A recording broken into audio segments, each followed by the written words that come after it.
Get your hands on the car, ma'am, now. The command cut through the late afternoon air, sharp and cold, turning heads along the quiet suburban street lined with maple trees just beginning to turn gold. Officer Daniel Brooks stood beside his patrol cruiser, one hand resting near his belt, the other gesturing with practiced authority. His voice carried the weight of someone used to being obeyed without question. In front of him, Evelyn Carter did not move. She stood on the sidewalk, a small figure wrapped in a light gray cardigan despite the mild 68-degree breeze, her grocery bag hanging loosely from her wrist. A carton of eggs peeked from the top, fragile, like the moment itself. The world seemed to pause around them. Car engines idling, a dog barking somewhere in the distance, the faint rustle of leaves skimming across the pavement. Evelyn's eyes lifted slowly to meet his, not with defiance, not with fear, but with something quieter, something steadier. Brooks frowned slightly, misreading the silence as resistance. "I said put your hands on the car," he repeated, his tone tightening, the faint crackle of his radio filling the space between them. A couple across the street slowed their steps. A man paused mid-jog, earbuds dangling as he turned to watch. The air thickened, not with chaos, but with a subtle tension that pressed in from all sides. Evelyn adjusted her grip on the grocery bag, careful, deliberate, as if even the smallest movement mattered.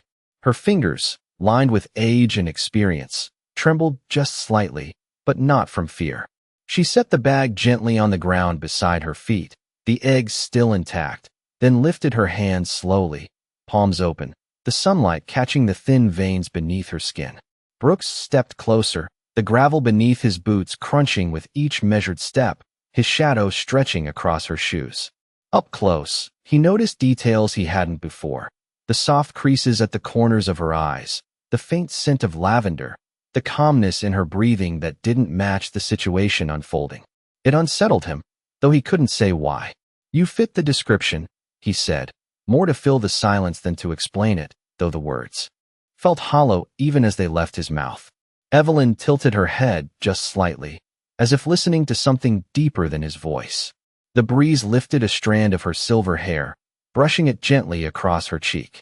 For a moment, neither of them spoke. The world narrowed to the space between them. The officer, rigid in his certainty, and the elderly woman, grounded in something he couldn't yet understand. Then, softly, almost like a memory surfacing, Evelyn spoke. "Officer." Her voice was warm, steady, carrying a quiet weight that didn't match her fragile frame. "You're making a mistake." The words didn't rise in volume, didn't challenge or provoke, but they landed with a strange gravity, as if they belonged to a truth already set in motion. Brooks let out a short breath, somewhere between a scoff and a sigh, dismissing it before it could settle. He had heard every excuse, every plea, every attempt to shift a situation like this. This was no different, or at least, that's what he told himself. Yet something lingered. Something in the way she looked at him. Not like a stranger, not like a threat, but like someone who had seen him before, long before this moment. He shook it off, his jaw tightening as he reached for his radio, the familiar routine pulling him back into control. But as his fingers brushed the device, a flicker of unease crept in, subtle but persistent, like a shadow he couldn't quite place. And for the first time since stepping out of his cruiser, Officer Daniel Brooks hesitated. Just for a second, just enough for something unseen to begin shifting beneath the surface. Evelyn Carter had spent most of her life learning how to stand still when the world expected her to shrink. At 72, her days moved at a quiet, deliberate rhythm, measured not by urgency, but by intention. Mornings began before sunrise in her small one-story home just 6 blocks away, where the kitchen window caught the first light of day and poured it gently across the worn wooden table. She brewed her coffee the same way every morning, 2 scoops, a slow pour, letting the steam rise as if it carried her thoughts with it. The house was modest, just under 1,200 square feet, but it held decades of memory in its walls, photographs lined neatly along the hallway, each frame telling a story she no longer needed words to remember. After breakfast, she would walk to the community clinic where she volunteered 3 days a week, her pace steady, her posture upright despite the years that had curved her spine just slightly forward. People there knew her as Miss Evelyn, The woman who always listened a little longer than necessary, who held hands without rushing away, who remembered names even when others forgot.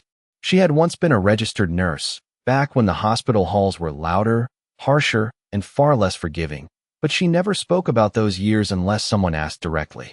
Even then, her answers were simple, careful, as if the past was something to be respected, not displayed.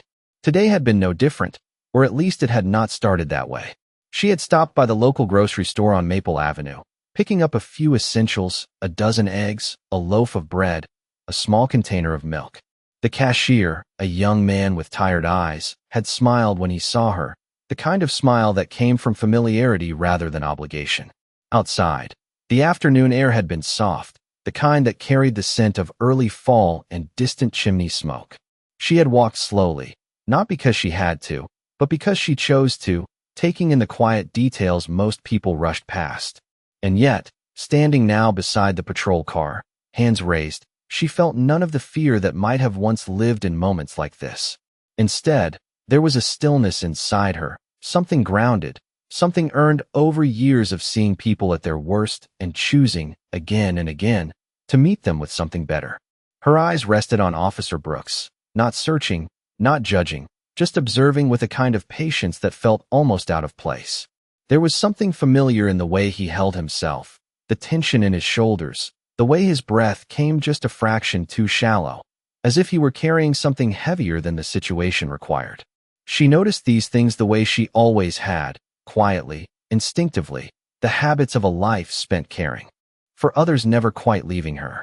The street around them remained hushed, the earlier murmurs settling into a watchful silence. A breeze moved through again, lifting the edge of her cardigan, brushing against her arms like a reminder of the present moment. She did not speak again, not yet. Some things, she had learned, needed space before they could be understood. And so she waited, not in submission, but in quiet certainty, as if time itself was about to reveal something that had been hidden just beneath the surface all along. Officer Daniel Brooks had built his career on certainty, the kind that left no room for hesitation and no tolerance for doubt. At 34, he had already spent nearly a decade in uniform, each year reinforcing the belief that control was not just part of the job, it was the job.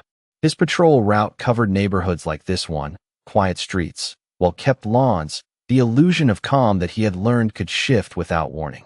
He had seen enough to know that appearances meant very little. That was what he told himself, anyway. His boots were planted firmly on the asphalt, shoulders squared, posture rigid in a way that spoke of discipline, but also something else, something less visible, a constant readiness that never quite turned off.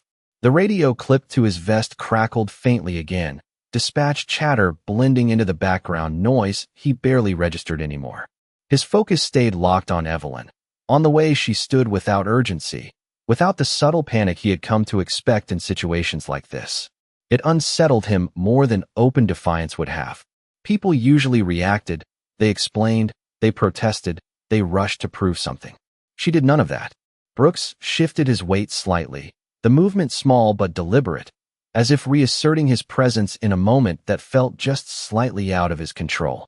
He glanced briefly at the notepad mounted inside the patrol car window, where the call description still lingered in his mind, vague, incomplete, a report of someone matching a general description moving slowly through the area, carrying a bag, possibly connected to a complaint made 20 minutes earlier. It had been enough for him to stop, enough to act. That was the procedure. That was the expectation. Still, as he looked back at her, something did not align. The edges of the situation felt blurred, like a photograph just slightly out of focus. He tightened his jaw, pushing the thought aside. Doubt had no place here. Not in front of witnesses. Not in front of himself. Across the street, the small group of onlookers had grown, though no one stepped forward. A woman stood with her arms folded, her expression unreadable. A teenage boy held his phone at chest level, uncertain whether to record or simply watch. The air carried a low hum of attention, quiet but present, like the moment before something shifted. Brooks drew in a slow breath, steadying himself, his training moving him forward even as something deeper pulled back. "Do you have identification on you?" he asked, his voice more controlled now. but still edged with authority that left little room for refusal. Evelyn did not lower her hands, did not rush to respond. Instead, she looked at him with the same calm focus, as if measuring something beyond his question. For a brief second, his gaze faltered, just enough to register the way she seemed to see him, not as an officer, not as a stranger, but as something more complicated, something human. He straightened again, reinforcing the distance, the role, the line he was trained never to blur. And yet, beneath the surface, something continued to shift, quiet but persistent, like a memory trying to surface through layers he had long since buried. Evelyn let the question settle in the air for a moment, not out of hesitation, but out of choice, as if she understood that rushing would only feed the tension already building around them. Her hands remained raised, steady, fingers slightly curved, the sunlight catching along her knuckles as a soft breeze moved past.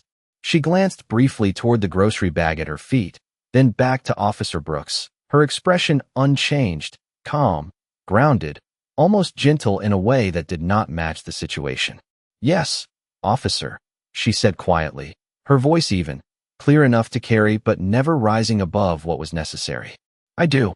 There was no resistance in her tone, no attempt to argue or explain, just a simple acknowledgement that seemed to soften the edges of the moment rather than sharpen them.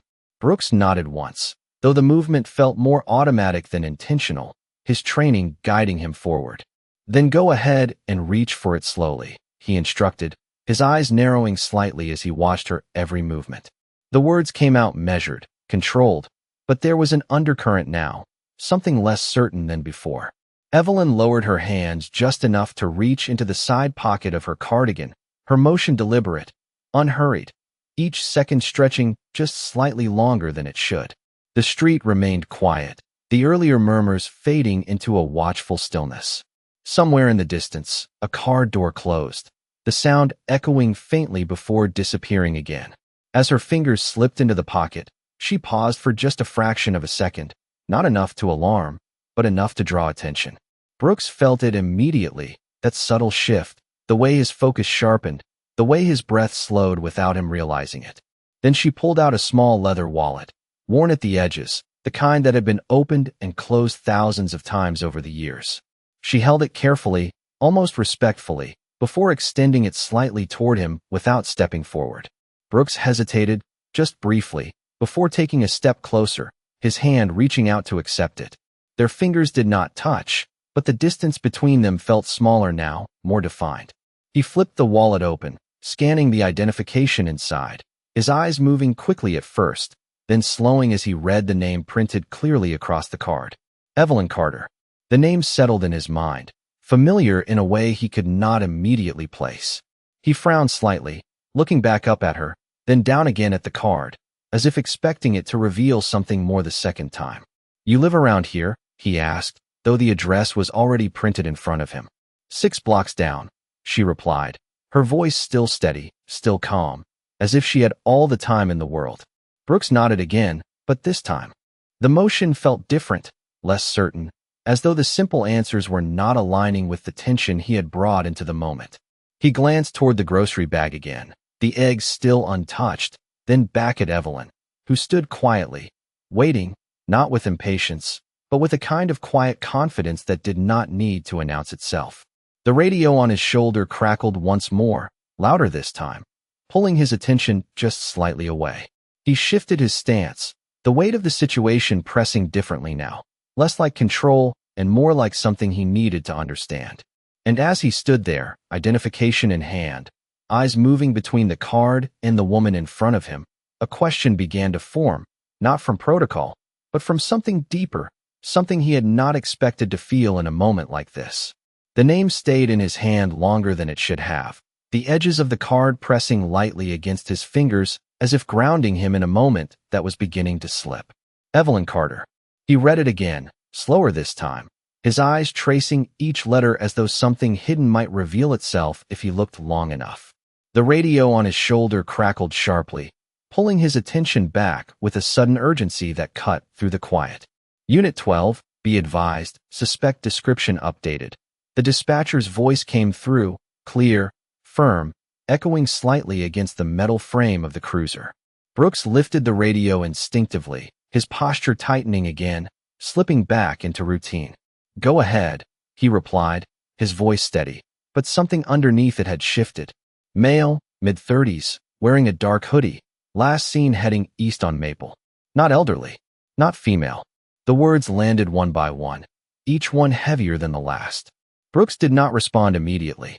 The silence that followed stretched just long enough to be noticed.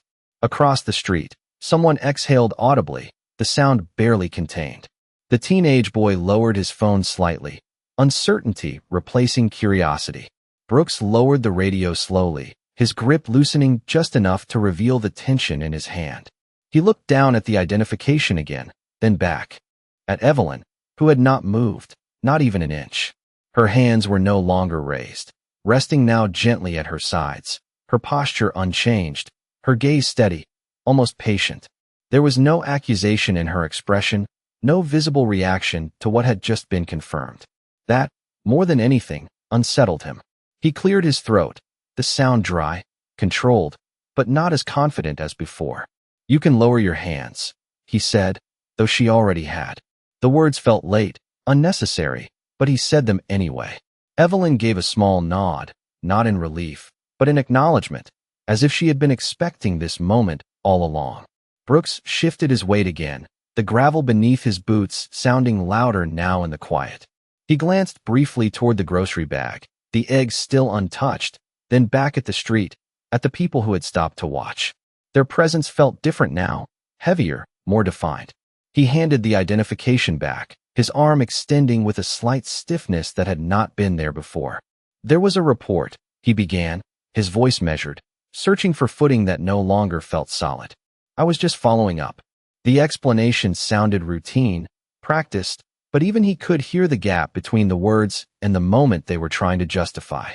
Evelyn accepted the card carefully, her fingers brushing the worn leather edge of the wallet before slipping it back into her pocket.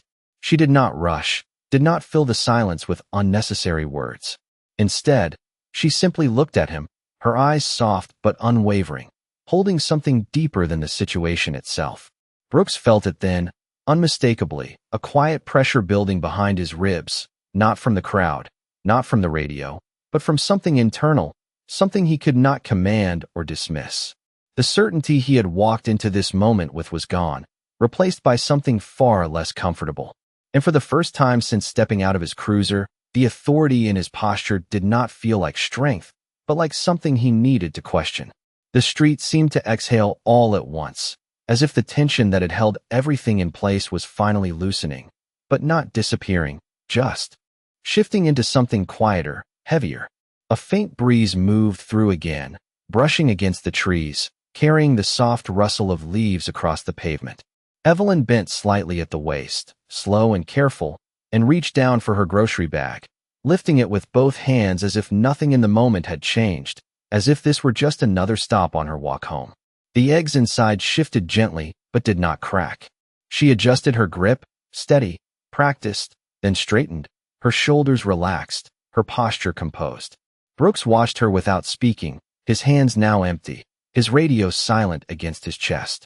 The absence of urgency felt unfamiliar, almost disorienting. For a second, he looked at the ground where she had been standing, as if expecting to find something left behind, some trace of the authority he had carried into the situation. There was nothing, just the quiet outline of a moment that had already begun to pass. Evelyn turned slightly toward him, not stepping away yet, not rushing to leave, her eyes meeting his again with the same calm clarity. There was no accusation in her gaze, no need to press the moment further. Instead, there was a kind of understanding that felt older than the situation itself, something that did not need to be spoken to be recognized. Brooks swallowed, the movement subtle but visible, his throat tightening as if the words he might have said were caught somewhere just out of reach. He shifted his stance again, but this time it was not to assert control. It was to find balance in a moment that no longer followed the script he knew. The onlookers began to disperse slowly, footsteps soft against the sidewalk, conversations low and uncertain, as if no one quite knew how to process what they had just witnessed. The teenage boy slipped his phone into his pocket. The woman across the street turned away, her arms unfolding as she continued walking. Life resumed, but not entirely the same. Evelyn adjusted the sleeve of her cardigan, smoothing it gently over her wrist, a small, almost invisible gesture that grounded her in the present. Then, after a brief pause, she spoke again, her voice soft, steady, carrying just enough to reach him without drawing attention. "It is easy to see what we expect," she said, her words measured, thoughtful, as if they had been shaped long before this moment. "It is harder to see what is actually there." She did not wait for a response. She did not need one. Brooks stood still, the words settling into him with a quiet weight that did not demand reaction but invited reflection. He looked at her, really looked this time, not through the lens of a report or a description, but as a person standing in front of him, someone who had not raised her voice, had not resisted, had not tried to prove anything, and yet had shifted something inside him without effort. The late afternoon light stretched longer now, casting soft shadows across the street, warming the edges of everything it touched. Evelyn gave a small nod, not as a farewell, but as a simple acknowledgement of the moment, then turned, beginning her walk down the sidewalk at the same steady pace she had held all day. Brooks did not stop her. He did not call out. He simply stood there, watching as she moved away, her figure growing smaller with each step, the quiet strength of her presence lingering long after she was no longer within reach. And in that stillness, with the radio silent and the street returning to its ordinary rhythm, something inside him continued to shift, slow and undeniable, like a realization forming just beneath the surface, waiting for the moment it would finally break through. Brooks remained where he stood, the quiet stretching around him as Evelyn's figure moved farther down the sidewalk, her steps unhurried, steady, almost rhythmic against the pavement. The late afternoon sun dipped lower, casting a warmer glow now, the kind that softened edges and blurred harsh lines. He could have turned back to his cruiser, could have cleared the call in his system and moved on to the next task like he had done 1,000 times before. But something held him there, rooted, his gaze following her longer than necessary. There was a faint pull in his chest, subtle but persistent, like a thread being drawn from somewhere deep inside him. He frowned slightly, not in anger, but in confusion, his mind, searching for a reason, a pattern, something to anchor the feeling. Then it happened, not all at once, but in fragments, like pieces of a memory shifting into place. The way she had looked at him, not afraid, not defensive, familiar. The words surfaced slowly, and with it came an image, blurred at first, then sharper. A hospital room, the smell of antiseptic, bright overhead lights that never dimmed. He blinked, the present moment flickering as the past pressed forward. He had been younger, much younger, small enough that the hospital bed had seemed enormous beside him. His hands had been clutching the edge of a blanket, his breathing uneven, his chest tight with something he could not yet understand. Fear, maybe, or grief. He could not remember which came first. What he did remember, though, was a voice. Soft, steady, the kind of voice that did not rush him, did not try to fix anything, just stayed. He had been sitting in a chair that was too big for him, his feet not touching the floor, when she had knelt down in front of him. Not above him, not towering over him, but right there, at his level. He could almost see her now, the outline of her face, the calm in her eyes, the way her hand had rested gently over his, warm, reassuring, unshaken by the chaos around them. "You are going to be all right," she had said. The words had not promised anything unrealistic. They had not erased what was happening, but they had given him something else. Space to breathe, space to feel, space to exist without being overwhelmed. Brooks inhaled sharply, the memory hitting him with a clarity that made his chest tighten again, this time for a different reason. He looked back down the sidewalk, his eyes searching for Evelyn's figure, now several yards away, her silhouette framed by the golden light. His heartbeat shifted, slower now, heavier, as realization began to take shape. It was not just familiarity. It was recognition. The way she had watched him, the way she had spoken, the quiet patience that had not wavered even when he had questioned her, even when he had approached her with authority instead of understanding. He took a step forward without thinking, then stopped, his boots pressing into the pavement as if the ground itself held him in place. Could it be the same person? The thought settled in, tentative but undeniable. Years had passed. Faces changed. Time softened details. But something deeper remained. He exhaled slowly, his gaze fixed on her, the distance between them no longer just physical, but filled with the weight of something he had not expected to uncover. And as the pieces continued to align, a quiet truth began to surface, one that did not shout, did not demand attention, but carried a gravity that made everything else fall away. Evelyn, he said, the name leaving his mouth before he could stop it, quiet at first, then stronger, carried by something deeper than authority. She paused, not abruptly, not startled, just a gentle slowing of her steps until they came to a natural stop. The grocery bag remained steady in her hand as she turned back toward him, the late sunlight catching the silver in her hair, outlining her in a soft glow that felt almost distant from everything that had just happened. Brooks took a few steps forward, the space between them closing, but not in the same way as before. This time, there was no urgency in his movement, no command in his posture. Just something uncertain, something searching. Have we met before? The question came out uneven, not rehearsed, not controlled, but real in a way that surprised even him. Evelyn looked at him for a long moment, her eyes steady, thoughtful, as if weighing not the question itself, but the place it came from. The breeze moved lightly again, brushing past them, carrying the faint scent of autumn leaves and distant pavement warming under the sun. She did not answer immediately. Instead, she stepped slightly closer, not enough to invade space, just enough to shorten the distance between recognition and truth. A long time ago, she said softly, her voice carrying that same calm presence, unchanged by the years. Brooks felt something tighten in his chest, the pieces aligning now with a clarity that left no room for doubt. The hospital, the chair, the voice. He swallowed, his eyes searching her face, seeing beyond the present, beyond the lines time had drawn, into something familiar, something that had once anchored him when everything else felt uncertain. You were there, he said, more to himself than to her, the realization settling in fully now. Evelyn gave a small nod, not proud, not distant, just acknowledging what had always been true. You were a little boy, she replied gently. You did not want to sleep. The memory sharpened instantly. The fear, the silence of the room, and her voice cutting through it. Not loud, not forceful, just present. Brooks exhaled slowly, the weight of the moment pressing in, not heavy, but undeniable. He looked down briefly, his hands now still at his sides, no longer holding anything, not the radio, not the identification, not the authority he had leaned on just minutes ago. When he looked back up, something had shifted in his expression, the rigid certainty replaced by something more human, more vulnerable. I did not recognize you, he said, his voice lower now, carrying a quiet honesty that had not been there before. Evelyn's gaze softened just slightly, though her posture remained the same, grounded, steady. That is all right, she said. People change, but kindness does not. The words did not rise, did not demand attention, but they settled into the space between them with a weight that lingered.